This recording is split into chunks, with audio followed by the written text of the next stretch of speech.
नमस्कार दोस्तों, UPSC mania में आपका स्वागत है। आज हम डिस्कस करेंगे 20 जून 2020 का द हिंदू समाचार पत्र। उससे पहले हम चलते हैं कल के प्रश्नों की तरफ। तो हमारा कल का सबसे पहला प्रश्न था, राज्यसभा के निर्वाचन मंडल में कौन कौन शामिल होता है। तो राज्यसभा के निर्वाचन मंडल में आपका कौन शामिल होता है?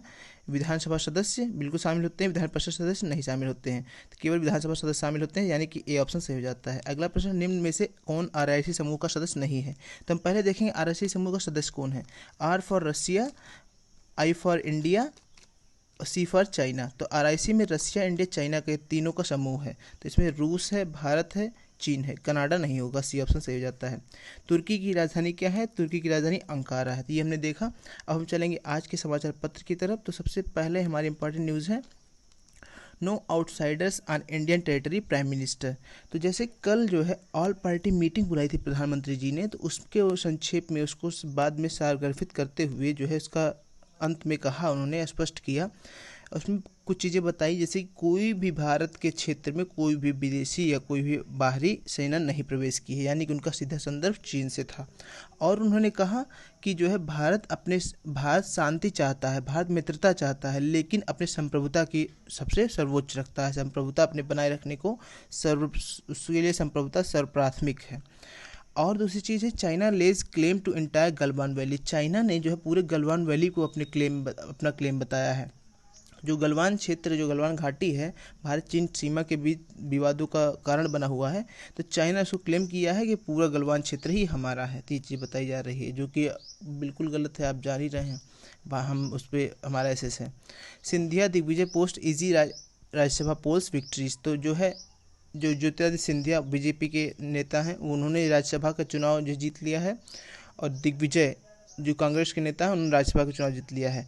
और झारखंड मुक्ति मोर्चा के जो शिबू सोरेन है नेता, जो पूर्व चीफ मिनिस्टर भी रह चुके हैं झारखंड के, तो उन्होंने भी राज्यसभा चुनाव जीत लिया है। तो ये राज्यसभा के पोलिंग हुई थी, उसके रिजल्ट्स आए गए। अगली न्यूज है, 8 militants killed in 2 gun fight in Jammu and Kashmir. तो जम्मू एंड कश्मीर के जो है गन फाइट में 8 जो है आतंकवादियों को मार गिराया गया सेनाओं के द्वारा। Now institutional quarantine must for daily cases. तो जैसे दिल्ली में कोरोना के केसेस बढ़ते जा रहे हैं, तो जो अब हर कोविड-19 पेशेंट है उसको होम क्वारंटीन के बजाय 5 दिन का इंस्टीट्यूशन में क्वारंटीन होना कंपलसरी है। नहीं तो क्या होता था, जो माइल्ड केसेस होते थे उनको सीधे घर भेज दिया जाता था कि आप होम क्वारंटीन रहिए और सुरक्षित रहिए। लेकिन अब जो है एलजी ने, वहाँ पे लेफ्टिनेंट गवर्नर ने ऑर्डर दिया है कि कोई भी कोरोना पॉजिटिव पाया है तो मिनिमम 5 डेज़ का इंस्टीट्यूशनल क्वारंटीन कंपलसरी है। ये चीज़ हमने देखा।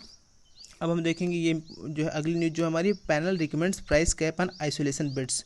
तो होम मिनिस्ट्री ने एक पैनल गठन किया था कोविड-19 से संबंधित सुझाव देने के लिए। तो उसने जो है रिकमेंडेशन दिए, सुझाव दिया है कि जो आइसोलेशन बेड्स हैं उनके चार्ज को फिक्स कर दिया जाए। क्योंकि देखिए अभी जो है औसत चार्ज 24,000 से 54,000 तक पर बेड पर डे ले रहे हैं, जो कि काफ़ी ज़्यादा है। और मध्यम वर्गीय परिवार के लिए तो काफ़ी ज़्यादा है, गरीब तो अफोर्ड ही नहीं कर पाएगा। तो उसको सुझाव दिया है कि 8,000 से 18,000 रुपये प्रतिदिन पर बेड जो है चार्ज फिक्स कर दिया जाए। कोई प्राइवेट हॉस्पिटल भी इससे ज़्यादा चार्ज ना करें, ताकि अफोर्डेबल हो सके और अच्छे से लड़ सके, हर व्यक्ति की रीच में ये मेडिकल फैसिलिटी रहे। तो ये चीज़ हमने जाना। Jain shifted to private hospital after health deteriorates. तो जो दिल्ली के स्वास्थ्य मंत्री हैं सत्येंद्र जैन, वो कोरोना पॉजिटिव पाए गए और उनकी स्वास्थ्य में अभी थोड़ा गिरावट भी आई, जिसके बाद उनको प्राइवेट हॉस्पिटल मैक्स हॉस्पिटल में इनको जो है रेफ़र कर दिया गया है। तो ये संबंधित न्यूज़ थी इससे। अगली महत्वपूर्ण न्यूज़ है, ये हमारी लोकल न्यूज़ है, ये हमारे उतने काम की नहीं है। अब चलेंगे अगली महत्वपूर्ण न्यूज़ की तरफ। Satellite images suggest increase Chinese activity at border before clash. तो जो जहाँ पे भारत चीन सीमा गतिरोध चल रहा है, वहाँ की सैटेलाइट इमेजेस ली गई हैं, तो उनसे कुछ निष्कर्ष निकाला जा रहा है, जिसको इस आर्टिकल के माध्यम से साझा किया जा रहा है। इसमें बताया जा रहा है कि जैसे आपका जो चीनी क्षेत्र है, जैसे देखिए ये आपका भारतीय क्षेत्र है इधर का, और इधर ये चाइना है। तो जो यहाँ पे क्षेत्र देखा गया, सैटेलाइट इमेज ली गई गलवान घाटी में, तो पहले क्या था, यहाँ पर जो गाड़ियों का व्हीकल्स कम चलती थी और जो है चीन का भी कम चलती थी। लेकिन अभी देखा गया कि औसतन 100 व्हीकल्स चीन की तरफ चलती हैं और 30 भारत की तरफ से, यानी गतिविधियाँ काफ़ी बढ़ी हैं, ये चीज़ बताई जा रही है। और ऐसा दिख रहा है कि जो है ये मतलब वहाँ पे कंस्ट्रक्शन ज़्यादा हुआ है, रोड वहाँ के आसपास काफ़ी बढ़ रही हैं। और ये भी चीज़ बताई जा रही है कि जो है मतलब कुछ जो ट्रूप्स, जैसे ये भी आया था कि चाइनीज़ से जो सेना थी वो इंडियन साइड में आके टेंट लगा के गई थी, और भी चीज़ें हैं। तो ये सारी चीज़ें वहाँ पर बताई गई, तो सैटेलाइट इमेज देखा गया, तो काफ़ी गतिविधियाँ देखी गई, ये चीज़ इसमें शेयर किया जा रहा है।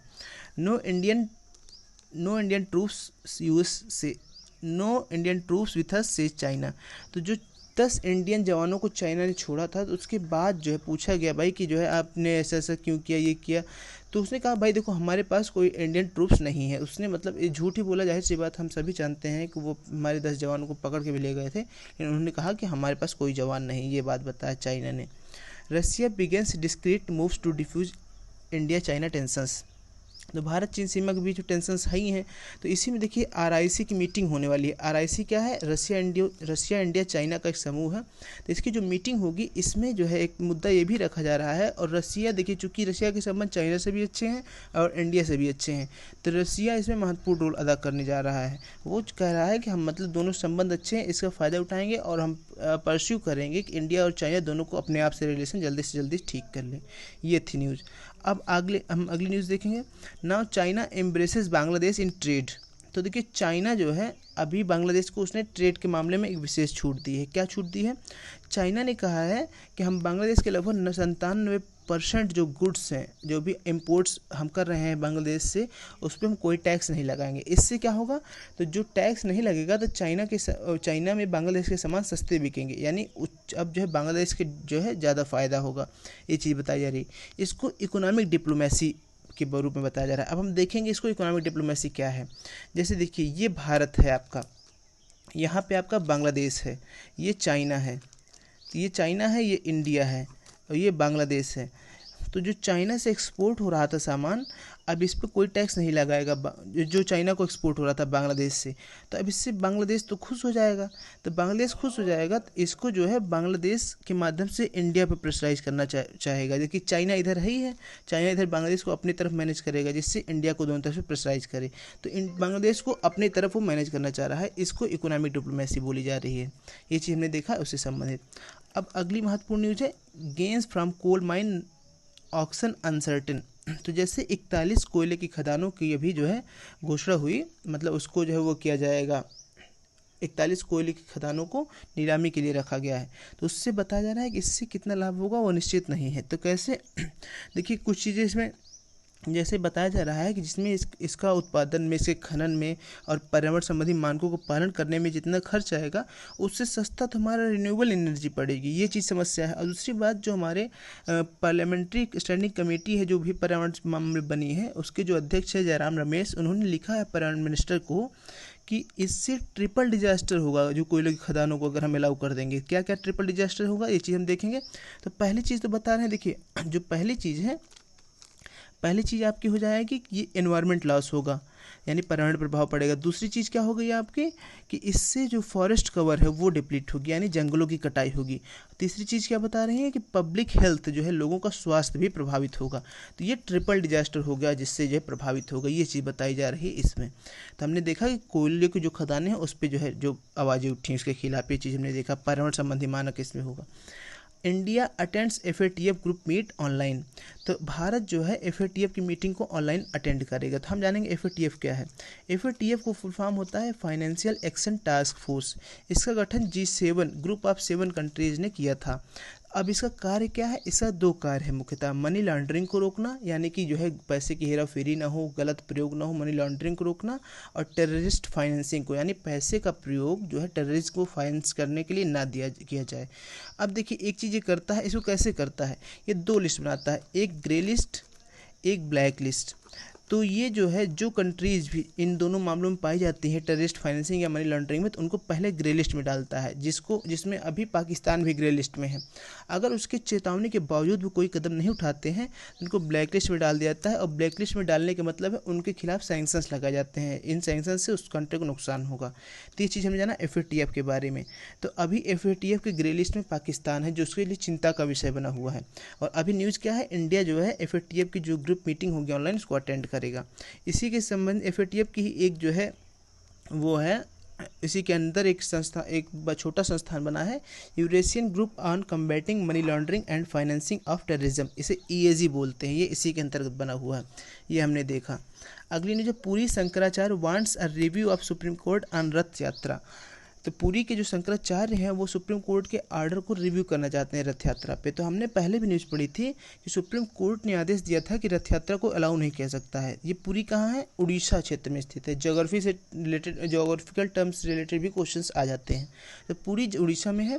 ये जगन्नाथ, जो लॉर्ड जगन्नाथ हैं, उनके और उनके बहन सुभद्रा और भाई बलराम, 3 लोगों की चैरियट रथ निकलती है और लाखों की संख्या में भीड़ में इनके श्रद्धालु इसको प्रोसेसन करते हैं।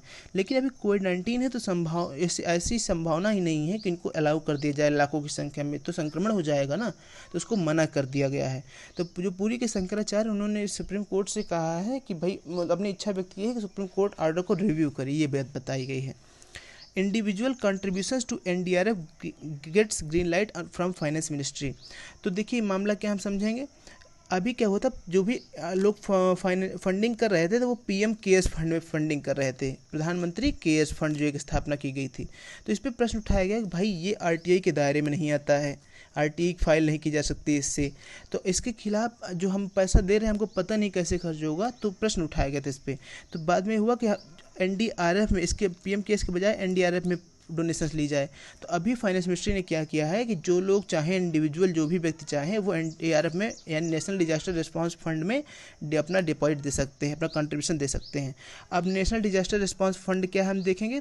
ये आपका डिजास्टर मैनेजमेंट एक्ट 2005 में के अंतर्गत बनाया गया था। डिजास्टर मैनेजमेंट अधिनियम 2005 में लाया गया था, उसी के अंतर्गत NDRF national disaster response fund बनाया गया था, जिसके तहत कोई भी आपदा से लड़ने के लिए इस फंड का प्रयोग किया जाता है। और राज्यों का जो स्टेट डिजास्टर रिस्पांस फंड होता है उसको भी इसी के माध्यम से फंडिंग की जाती है। तो ये हमने न्यूज़ देखी कि अभी वित्त मंत्रालय ने जो है इंडिविजुअल्स को अलाउ कर दिया है कि नेशनल डिजास्टर रिस्पांस फंड में भी आप कंट्रीब्यूशन कर सकते हैं, केवल कंपलसरी नहीं एक PM केयर्स में ही आप करें, ये बात बताई गई। अब हम देखें अंतर्राष्ट्रीय जगत से जो खबरें हैं। COVID-19 was present in Italy in December 2019 suggest study. तो देखिए एक स्टडी की गई, एक स्टडी हुई इटली में, जिसके तहत ये पाया गया कि COVID-19 दिसंबर में ही इटली में भी COVID-19 के वायरस पाए गए थे। वहाँ पे जो ड्रेनेज था, वहाँ पे जो वेस्ट था और जो वेस्ट वाटर था कलेक्ट किया गया, तो उनके सैंपल्स में पाया गया कि COVID-19 के जो वायरस था ये दिसंबर में इटली में ही पाया गया था। जबकि देखिए क्या है कि जो है अभी तक ही सबसे पहले चाइना में पाया गया, ये वायरस चाइना से ओरिजिनेटेड हुआ है और दिसंबर में लगभग चाइना में केसेज आ गया। लेकिन अभी जो स्टडी आ रही है उससे पता चल रहा है कि चाइना ने जब पहला केस रिपोर्ट किया उससे कहीं पहले इटली में ये वायरस पाया गया था।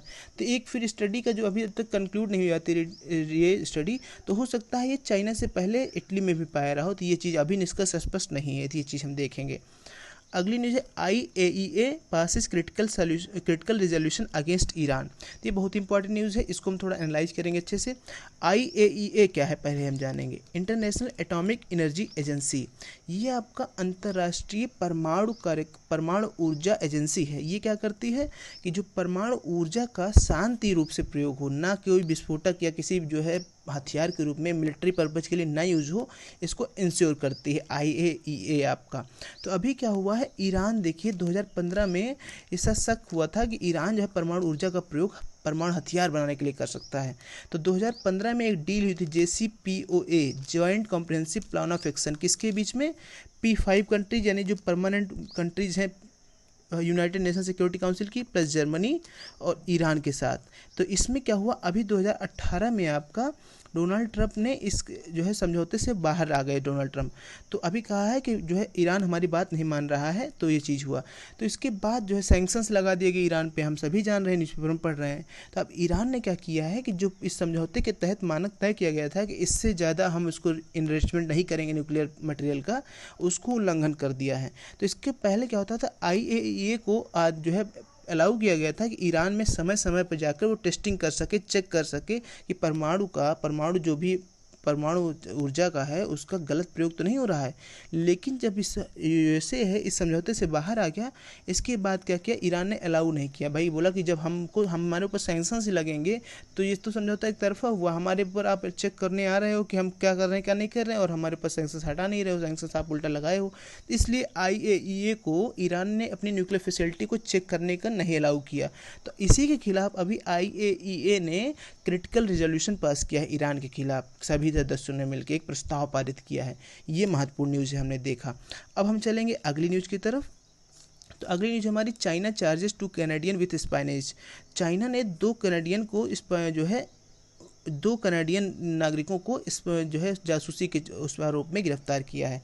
ये इनकी अरेस्ट कब हुई थी, देखिए जब क्या था कि आपने सुना होगा जो हुवेई के जो है एग्जीक्यूटिव डायरेक्टर थी उनको कनाडा ने गिरफ्तार कर लिया था। तो उसी के प्रत्युत्तर में जो कि हुवेई एक चाइनीज़ कंपनी है, उसके खिलाफ उनके जो डायरेक्टर थे उनके खिलाफ जो है अमेरिका ने एक वारंट जारी किया था, जिनका कनाडा में गिरफ्तारी हुई थी, जिसके पश्चात 2 कनेडियंस को जो है चाइना ने अपने यहाँ गिरफ्तार किया और अभी उनके ऊपर जो है जासूसी का आरोप लगा के उनको गिरफ्तार करके जारी रखा हुआ है। अगली न्यूज़ देखेंगे, committed to February deal says Taliban. Taliban ने कहा है जो फरवरी में पीस डील हुई थी हम उस पर कमिटेड हैं। तालिबान का क्या मामला है हम फिर से थोड़ा सा देख लेंगे, आप हालांकि जानते होंगे। देखिए अफ़गानिस्तान में 2 संस्थाएं हैं समझ लीजिए, एक अफ़गानिस्तान गवर्नमेंट है और दूसरी है तालिबान। तालिबान थोड़ा हिंसक टाइप की है, ये पहले जो है आतंकवादी गतिविधियों में भी शामिल है, हालांकि इस समय उसने अपने आप को आतंकवादी गतिविधियों से दूर रखा हुआ है। तो वहाँ पे अशांति रहती है इन दोनों के बीच में।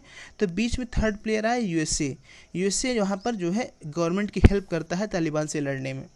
तो लेकिन जो है यूएसए के जो प्रेसिडेंट डोनाल्ड ट्रंप हैं उन्होंने एक वादा किया था चुनावी अपनी रैली के दौरान कि भाई हम अपने जो सैनिक के दूसरे देशों में जो भी फंसे हुए उनको अपने देश वापस लाएंगे। तो यूएसए के जो सैनिक यहाँ पर फंसे हुए थे यहाँ अफगानिस्तान में, उनको वापस लाने की जल्द से जल्द प्रयास कर रहे हैं डोनाल्ड ट्रंप। तो अभी उन्होंने तालिबान के साथ एक शांति समझौता किया था दोहा में, कतर में, फरवरी में एक तालिबान के साथ शांति समझौता हुआ था। तो अभी शांति समझौते के तहत जो है क्या कहा गया था कि जो है ये तालिबान गवर्नमेंट से बात करेगा, गवर्नमेंट कुछ तालिबान के प्रिजनर्स को छोड़ेगी और तालिबान गवर्नमेंट के कुछ सिपाहियों को छोड़ेगी। दोनों लोग उसके बाद वार्तालाप करेंगे और मध्यम रास्ता निकालेंगे जिससे वहाँ पे अफगानिस्तान में शांति आ सके। तो वही बातें बताई जा रही है, जो पूरी डील हुई है इस डील को तालिबान इस डील के से अभी कमिटेड है, अभी इससे हटा नहीं हुआ है। अगली न्यूज़ है, US marks end of slavery on June 10। तो जून 10 को मनाया गया यूएस में। तो जून 10 क्या है हमने कल भी डिस्कस किया था।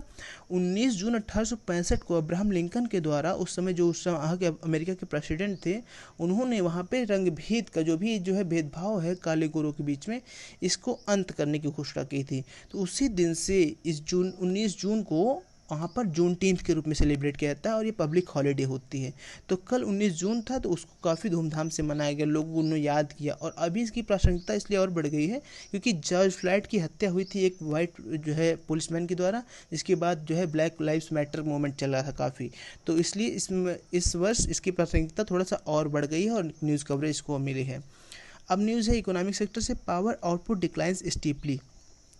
तो बताया गया है इसमें कि जैसे आपका जो है लॉकडाउन की वजह से जून में काफ़ी पावर की डिमांड बढ़ गई है और ख़ास करके पश्चिमी राज्यों ने डिमांड काफ़ी बढ़ी है। पश्चिमी राज्यों में क्यों बढ़ी है? पश्चिम राज्य में आपका जैसे मुंबई आ गया, महाराष्ट्र आ गया, गुजरात आ गया। तो यही सब राज्य हैं जहाँ पर केसेस की संख्या भी ज़्यादा बढ़ी है। और ख़ास करके जून के समय में तो केसेस ज़्यादातर जो कोविड-19 का सेंटर ऑफ पैंडेमिक था वो महाराष्ट्र ही था। और महाराष्ट्र काफ़ी इंडस्ट्रियलाइज राज्य है, तो वहाँ पर सारी गतिविधियाँ जब बंद थी तो जाहिर सी बात है तो पश्चिमी राज्यों में डिमांड काफ़ी कम हो गई थी, ये बात बताई जा रही है। तो ये थी न्यूज़ से संबंधित। एक और महत्वपूर्ण न्यूज़ है, skeletal remains of child found at Tamil Nadu's Keeladi excavation site. तो जो आर्कियोलॉजिकल सर्वे ऑफ इंडिया है वो तमिलनाडु में, आपका तमिलनाडु जो क्षेत्र है यहाँ पे किलाड़ी गाँव है एक, तो किलाड़ी गाँव में खुदाई कर रहा है। वहाँ पर जो है मतलब आर्कियोलॉजिकल अवशेष जो है मिलने की संभावना है। तो वहाँ पर अभी क्या मिला है, एक छोटे बच्चे का शव का स्केलेटन मिला है, लगभग 75 सेंटीमीटर हाइट में है वो। तो उसका शव का स्केलेटन मिला है, जो दो जो है घड़ों के बीच में, अर्न्स के बीच में उस शव को रखा गया है। तो अभी जैसे कोई खुदाई हो रही है यहाँ पर, तो ये भविष्य में हमारे जो है सिलेबस में ऐड हो सकता है। और क्वेश्चंस तो वैसे जाहिर सी बात है, प्रश्नों में प्रश्न पूछा जा सकते हैं कॉम्पिटिटिव एग्जाम्स में। तो किलाडी किस जो है राज्य में है, तमिलनाडु में है। किस लिए प्रसिद्ध है, क्योंकि यहाँ पर आर्कियोलॉजिकल सर्वे ऑफ इंडिया द्वारा खुदाई की जा रही है। किसी सभ्यता का उद्गम यहाँ से जो है से मतलब हमारे कैसे पूर्वज रहते थे उस संबंधित खबर हम जान पाएंगे। ये थी हमारी आज की न्यूज़पेपर डिस्कशन। अब हम देखेंगे आज की जो है संबंधित प्रश्नों को। तो प्रश्न हमारे कुछ इस प्रकार हैं। FATF के संबंध में कौन से कथन सत्य हैं? ये संयुक्त राष्ट्र संघ की विशेष अंग है, भारत इसका सदस्य है। केवल एक, दो, दोनों, इनमें से कोई नहीं। इसका जवाब आपको कमेंट बॉक्स में देना है। किलादी स्थल किस राज्य में स्थित है? असम, महाराष्ट्र, कर्नाटक, तमिलनाडु। अंतर्राष्ट्रीय परमाणु ऊर्जा एजेंसी IAEA ने हाल ही में किस देश के खिलाफ प्रस्ताव पारित किया है? चीन, रूस, ईरान, उपर्युक्त सभी। ये थी हमारी आज की न्यूज़पेपर डिस्कशन। बहुत बहुत धन्यवाद। Thank you.